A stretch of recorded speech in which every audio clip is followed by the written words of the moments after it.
चलो जैसा कि आप लोगों ने कल सीखा कि जब रिपोर्टिंग वर्ब वर्तमान या भविष्य काल में हो तो रिपोर्टेड पार्ट और रिपोर्टेड स्पीच की क्रिया में कोई परिवर्तन नहीं होता है।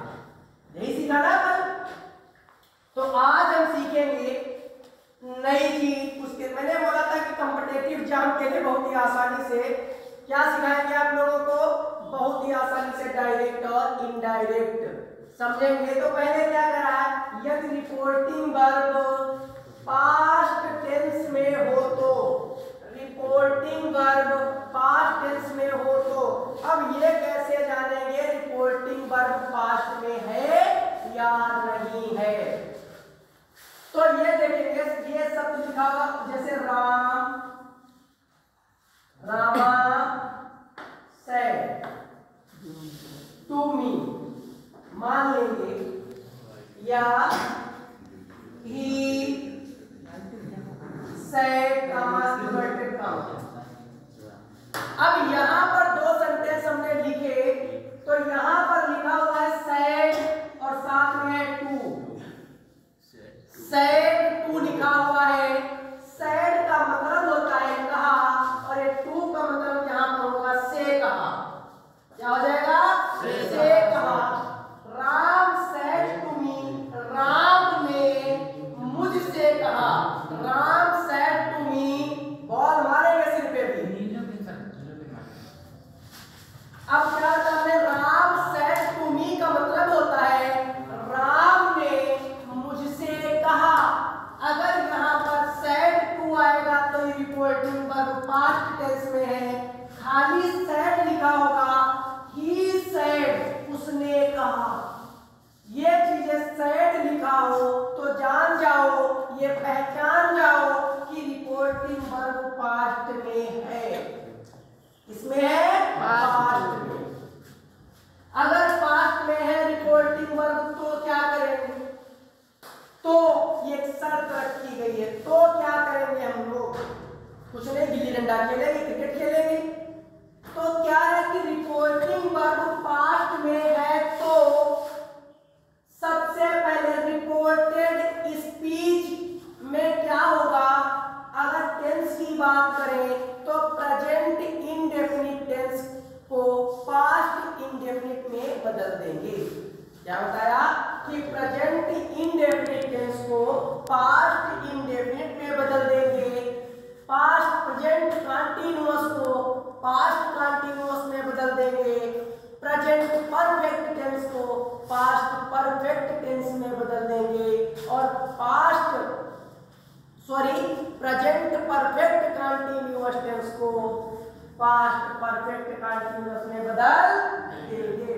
और दूसरी बात क्या रही, दूसरी बात रही है कि अगर सेल लिखा हुआ है कहीं पर, ये सेल लिखा मिल जाए आपको, शैल, सेल को चेंज करेंगे शुड में।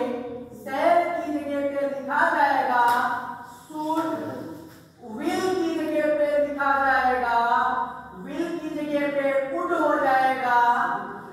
कैन लिखा होगा, कैन की जगह पे हमको कुड करना पड़ेगा। मे की जगह पे हमको माइट करना पड़ेगा। ये परिवर्तन होंगे। सेल को हटाएंगे, उसकी जगह पर शुड लगाएंगे। विल को हटाएंगे, उसकी जगह पे कुड को लिखेंगे। कैन को हटाएंगे, उसकी जगह पे कुड को लिखेंगे। मे को हटाएंगे, उसकी जगह पर माइट का यूज करेंगे। अब बहुत से हमारे ऐसे भी विद्यार्थी होंगे जो नहीं जानते हैं कि टेंस क्या होता है। टेंस क्या है, उनके लिए इजी वे क्या है, we have a easy way to teach them very well. अच्छे तरीका से हम कैसे पढ़ाएंगे ये देखेंगे। अगर इज लिखा हुआ हो तो उसकी जगह पर भी बात करेंगे, बाद में बदल देंगे। आर लिखा होगा, उसकी जगह पर भी क्या लिखेंगे, बाद। अगर एम लिखा होगा, उसकी जगह पर भी क्या लिखेंगे, बाद।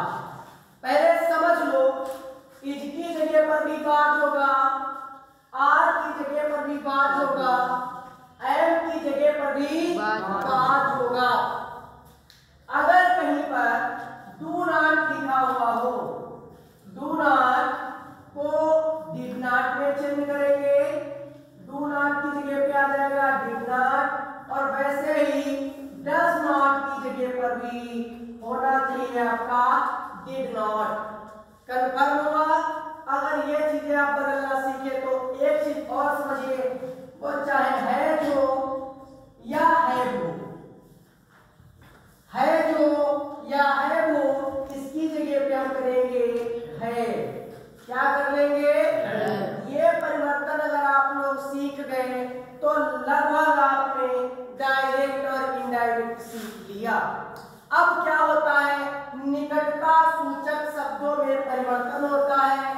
निकटता सूचक शब्दों में परिवर्तन का मतलब होता है, अगर कहीं पे नाउ लिखा हुआ है, NOW नाउ लिखा हुआ है, नाउ का हो जाएगा देन।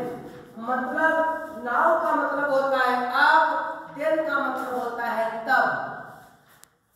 कहीं पर लिखा हुआ है टुडे, अगर टुडे मिल जाए आपको तो टुडे को हटाओ और यहाँ पर आप दैट डे लिखिए, दैट डे। अगर लिखा हुआ है प्यारे बच्चों टुमारो, टुमारो, टुमारो की जगह पे द नेक्स्ट डे लिखेंगे। क्या लिखेंगे? द नेक्स्ट डे लिखेंगे। अगर लिखा है स्टरडे, स्टरडे का मीन्स होता है बीता हुआ कल, स्टरडे, स्टरडे को बदल देंगे द प्रीवियस डे में, द प्रीवियस डे, इसमें चेंज करेंगे। अगर कहीं पर लिखा है हियर, क्या लिखा है हियर, हियर को चेंज कर देंगे बाबू देयर में, हियर को चेंज कर देंगे देयर में। अगर कहीं पर लिखा हुआ है ही, दीज, तो दीज को चेंज कर देंगे दोज में, इसमें चेंज कर देंगे दोज में। अगर लिखा हुआ है दिस, ये लिखा हुआ है दिस, तो दिस को चेंज करेंगे दैट में, इसमें चेंज कर देंगे दैट में। अब ये चीजें अगर आप लोग जानते हैं, ये चेंज आपको आ गए हैं, तो डायरेक्ट इनडायरेक्ट आपकी जेब में है, जितना चाहे खेलिए। अगर हमको चाइना में कुलदीप यादव की तरह बॉल करनी आती है तो आप तभी अच्छा खेलेंगे हमको जब आप हमारी कलाई से रीड करेंगे। उसी तरीके से अगर डायरेक्ट और इनडायरेक्ट आपको सीखना है तो ये वर्ड आपको पता होने चाहिए, निकटता सूचक शब्दों में परिवर्तन पता होना चाहिए। ये सारी चीजें अगर आपको पता है तो आप बेहतर सीखेंगे। अगर आप इसका पहले स्क्रीनशॉट ले लीजिए। जैसा कि नियम से हमने जो बताया उससे कुछ तुमको दो चार एग्जाम्पल करवाए। जैसे एग्जाम्पल की बात करें, जैसे हमने लिख दिया he said to me, comma inverted comma, आवाज नहीं, राहुल विल नॉट गो। हमने इतना सेंटेंस लिखा हुआ है he said to me Rahul will not go, उसने मुझसे कहा राहुल नहीं जाएगा, उसने मुझसे कहा राहुल नहीं जाएगा। तो हमने बता दिया, आपको ध्यान से सब लोग समझ लो। पहले ये जो इन्वर्टेड कामा में बंद है, ये रिकॉर्डेड स्पीच मैंने बताया था। अगर आपने मेरा पहला वीडियो नहीं देखा है जो कल पढ़ा था डेट में 16 तारीख की डेट में, तो देख लीजिए वहां पे। और ये वाला है रिपोर्टिंग वर्ब। अगर रिपोर्टिंग वर्ब में सैड और टू लिखा हो, सैड और टू, तो इसको बदलेंगे, देखेंगे सी ही टोल्ड में, इसमें टोल्ड। सैड और टू को, सैड और टू को किसमें बदल देंगे? टोल्ड में, इसमें टोल्ड में। बचा क्या? हमने कामा और इन्वर्टेड कामा को हटाएंगे तो जाएगा दैट। क्या हो जाएगा? He told me that, he told me that, और ये कामा और ये इन्वर्टेड कामा हटाएंगे तो दैट आ गया। He told, he said to को told में मी को मी लिखा, कामा इन्वर्टेड कामा को हटाया दैट लिखा। कामा और इन्वर्टेड कामा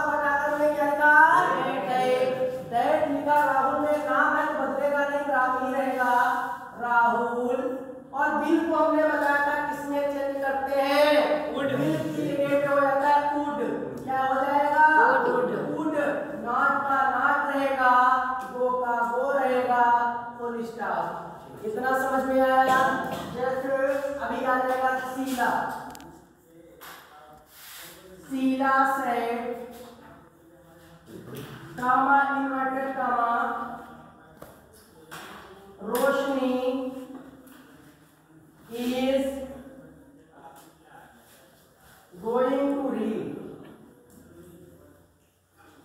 ये सेंटेंस लिखा हुआ है शीला सैड, सैड ही लिखा है, सैड के बाद ऐसा टू नहीं लगाएगा। Sheela said comma inverted comma फिर क्या है Roshni is going to read, Roshni is going to read. तो क्या करेंगे शीला सेड का सेड ही रखेंगे, Sheela said comma inverted comma को हटाएंगे, दैट कामा इन्वर्टेड कामा को हटाकर क्या लिख रहे हैं दैट। बाकी रोशनी का तो रोशनी ही रहेगा, रोशनी इसकी जगह पे बताया था, इसकी जगह पे क्या बताए थे बात लिख दिया, बात गोइंग का गोइंग रहेगा, टू रीड का रीड ही रहेगा और आखिर में लगेगा फुल स्टॉप। ये देखिए अगला और देखेंगे they said to him comma inverted comma Mohit can speak inverted comma close. तो इस सेंटेंस को देखेंगे सेड के बाद टू लिखा हुआ है तो दे सेड टू को बदल देंगे टोल्ड में, बचा क्या हिम, हिम लिखेंगे कामा और इन्वर्टेड कामा को हटाकर दैट आ जाएगा, मोहित का मोहित ही रहेगा, मोहित कैन का हो जाएगा कुड और स्पीक का स्पीक ही रहेगा। इस तरीके से सेंटेंस बन जाएंगे। क्या समझ में आया? अगर इस तरीके के सेंटेंसों में जो मैंने बताया, एक सेंटेंस और डू नॉट पे भी आपको बता दें, I said comma inverted comma they do not want to read inverted comma close। I said they do not want to read। तो I said तो said जो होगा खाली said के बाद अगर टू होगा, said के बाद टू होगा तो उसको चेंज कर देंगे told में। अगर खाली said होगा तो चेंज नहीं करते हैं, said का said ही रहेगा, कामा इन्वर्टेड कामा हटाएंगे तो हो जाएगा that और दे का दे रहेगा, और डू नॉट और डज नॉट को मैंने बताया था डीड नॉट, वांट का वांट रहेगा, टू रीड का रीड रहेगा। इतना समझ में आया होगा, आई होप कि आप ये समझ गए होंगे। अब हम आपको बताएंगे कि प्रोनाउंस में परिवर्तन, प्रोनाउंस में परिवर्तन कैसे होते हैं, अर्थात सर्वनाम में परिवर्तन कैसे किए जाते हैं। ये सेंटेंस है, इसमें अब आपको हम बताएंगे प्रोनाउंस में परिवर्तन। अब कोई नोट नहीं करेगा dear students, please stop writing, watch carefully here. तो अब यहाँ सिस्टम का सबसे खतरनाक, सबसे मोस्ट डेंजरस जो इसमें डायरेक्ट इनडायरेक्ट में होता है वो होता है प्रोनाउंस में परिवर्तन। अगर ये आपको आ गया तो फिर डायरेक्ट में कुछ है ही नहीं। अब यहाँ पर जो देखो प्रोनाउंस का मतलब, प्रोनाउंस में पहले एक चीज समझ लो, एक होता है फर्स्ट टाइप में, फर्स्ट टाइप, फर्स्ट टाइप में आता है आपका आई और बी, फर्स्ट पर्सन में, सॉरी फर्स्ट पर्सन इसको बोलते हैं, फर्स्ट पर्सन। अगर आपसे कोई पूछे फर्स्ट पर्सन प्रोनाउन कौन कौन होता है तो आप बोलो आई और बी। क्या बोलोगे? आई और बी। आई और बी कौन पर्सन प्रोनाउन होते हैं? First person. कौन person pronoun? First person. Second person क्या होता है?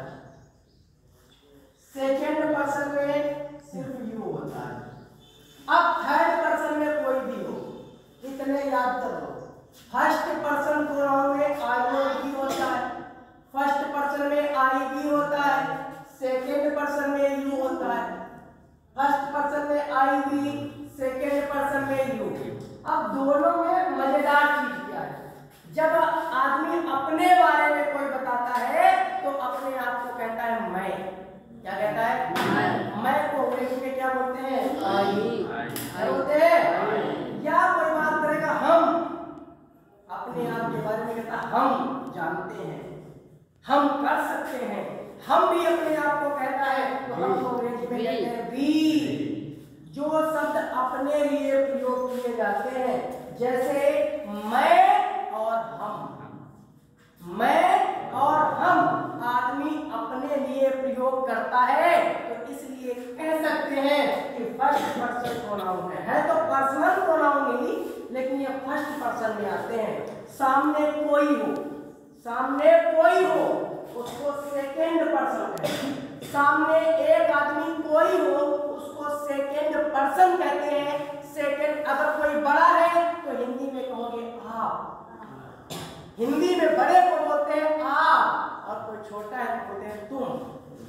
लेकिन आप और तुम को अंग्रेजी में सिर्फ यू कहते हैं। सिर्फ क्या कहते हैं? यू।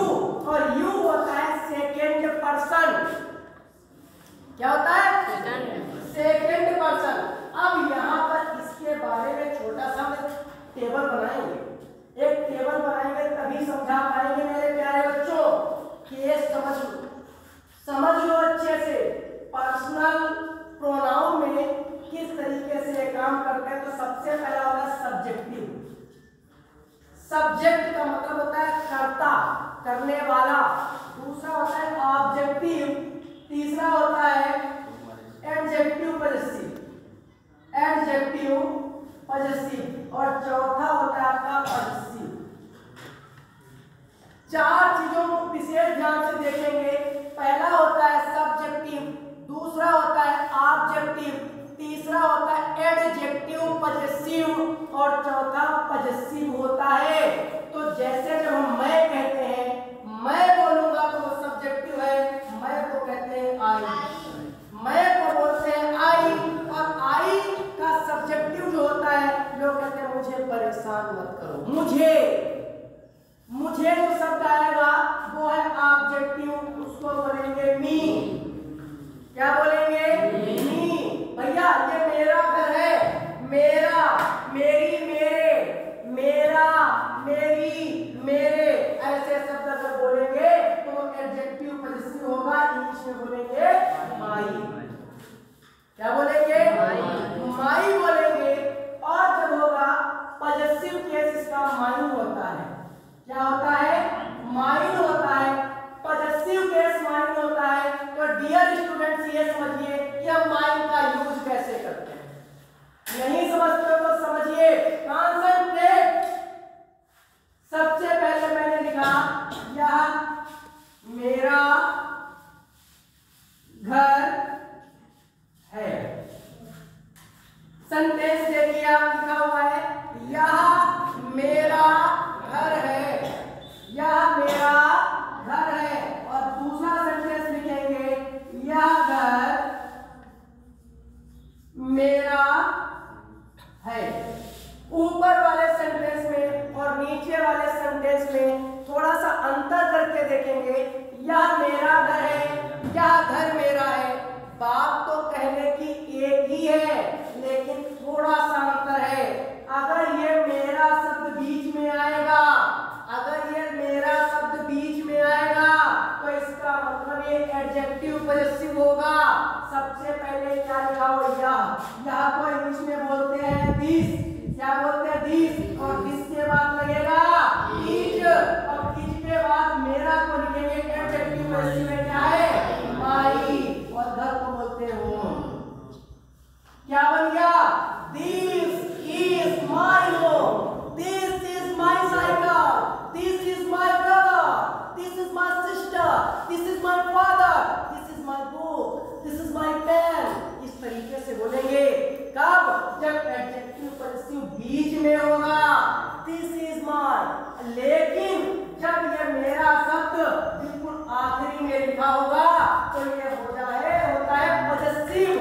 तो इसका मतलब ये दो शब्द एक साथ में लिखे जाएंगे। दिस, यह घर को एक साथ में लिखेंगे दिस, घर को बोलेंगे होम, और फिर इज लगाएंगे बाद में। वैसे मेरा शब्द बीच में होगा तो दिस के बाद इज आएगा। अगर ये बिल्कुल लास्ट में होगा तो दो शब्दों के बाद इज आएगा। दिस होम इज, यहाँ पर लिखेंगे माइन। क्या लिखेंगे? This home is mine, this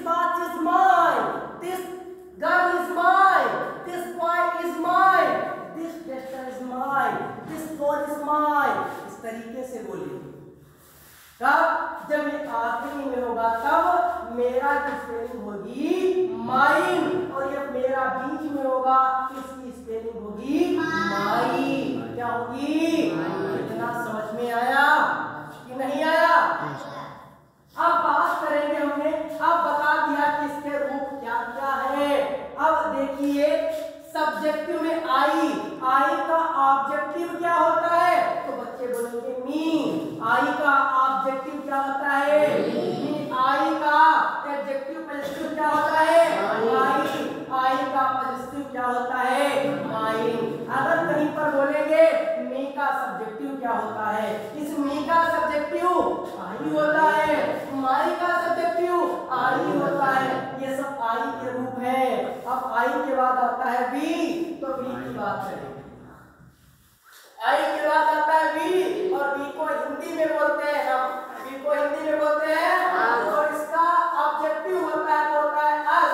objective होता है अस, और एडजेक्टिव पॉजिटिव होता है आवर, और ये पॉजिटिव हो जाता है आवर्स। क्या हो जाएगा? आवर्स। आवर्स हो जाता है। अब बात करेंगे यू की, तो यू का बड़ा भाई बड़ा बनता है, ऑब्जेक्टिव में भाई छोटा हो जाता है, और एडजेक्टिव पॉजिटिव में योर हो जाता है, योर, और यहाँ पर हो जाएगा योर्स। योर्स। तो बाबू अगर वीडियो अच्छा लग रहा है तो शेयर करिए, लाइक करिए और कमेंट करिए। मेहनत करते हैं, दिन रात आपके लिए मेहनत करते हैं, बहुत ही जबरदस्त तरीके से समझाते हैं। लाइक शेयर और कमेंट नहीं मिलता तो थोड़ा दिल टूट जाता है। बहुत मेहनत करते हैं आप लोगों के लिए। अब यहाँ पर बात करते हैं हम लोग कि बी सब्जेक्टिव है, अस ऑब्जेक्टिव है, अवर एडजेक्टिव पॉजिटिव है, और ये अवर्स है। लेकिन अब इसका सब फायदा क्या है? ये क्यों पढ़ रहे हैं हम? क्यों पढ़ रहे हैं? तो पढ़ रहे हैं इसलिए कि जब यू होता है, यू सेकेंड पर्सन होता है। यू क्या होता है? Second person. अगर कामा इन्वर्टेड कामा के बाद वाले वाक्य, बंद वाले वाक्य में कहीं पर यू आएगा, कहीं पर यू आएगा, वो सेकेंड पर्सन होगा, वो चेंज होगा रिपोर्टिंग वर्ब के ऑब्जेक्ट के अनुसार। ये रिपोर्टिंग वर्ब है। ये रिपोर्टिंग वर्ब में सेट टू के बाद जो लिखा होता है वो ऑब्जेक्ट होता है मेरे बच्चों, वो ऑब्जेक्ट होता है। सेट रिपोर्टिंग वर्ब में जो सेट टू के बाद में लिखा होगा वो ऑब्जेक्ट होता है, जो सबसे पहले दिया हो वो सब्जेक्ट होता है। क्या होता है?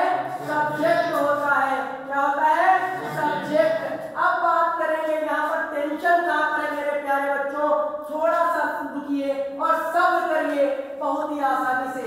अब यहाँ पर सीता लिखा हुआ है। क्या लिखा है? तो हम उसको बनाएंगे तो सीता लिखेंगे ना, सीता, और सेड के बाद टू लिखा हुआ है। सेड के बाद अगर टू लिखा है तो उसकी जगह पे होता है बाबू टोल्ड, और टू के बाद क्या बचा? मी। तो हमने लिख दिया मी, और ये कामा और इन्वर्टेड कामा हटाएंगे तो आएगा, क्या आएगा? कितना समझ में आया कि नहीं आया? सीता टोल्ड मी दैट हो गया।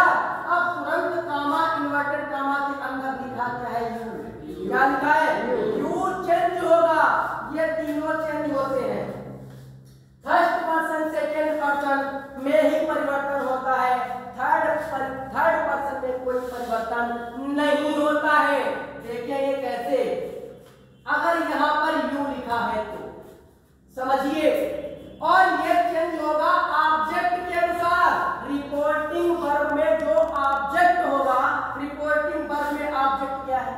मी। क्या है? सेट टू के बाद जो होगा वो यहीं पे गिर जाएगा, यानी इसी के अनुसार चेंज हो जाएगा। तो यहाँ पर यू तो सब्जेक्टिव है, यू सब्जेक्टिव है कि नहीं? और ये जहाँ पे गिरा मी, मी क्या है? ऑब्जेक्टिव है। मी ये है, तो ये यू नहीं लिखा जाएगा, यू नहीं लिखा होना चाहिए। यू चेंज होगा मी के अनुसार। मी क्या है? ऑब्जेक्ट है। ये मिल गया ऑब्जेक्ट, तो यानी ये यू तो सब्जेक्टिव था, तो इसका मी का सब्जेक्टिव बोलो क्या होगा? मी का सब्जेक्टिव क्या होगा? आई होगा। मी का सब्जेक्टिव क्या है? तो यू को हटा देंगे, यू की जगह पर यहाँ से शुरू करेंगे तो क्या हो जाएगा? आई हो गया। क्या हो गया? और हैड को चेंज करेंगे हैड में, इसमें चेंज करेंगे हैड में कंप्लीटेड completed the work।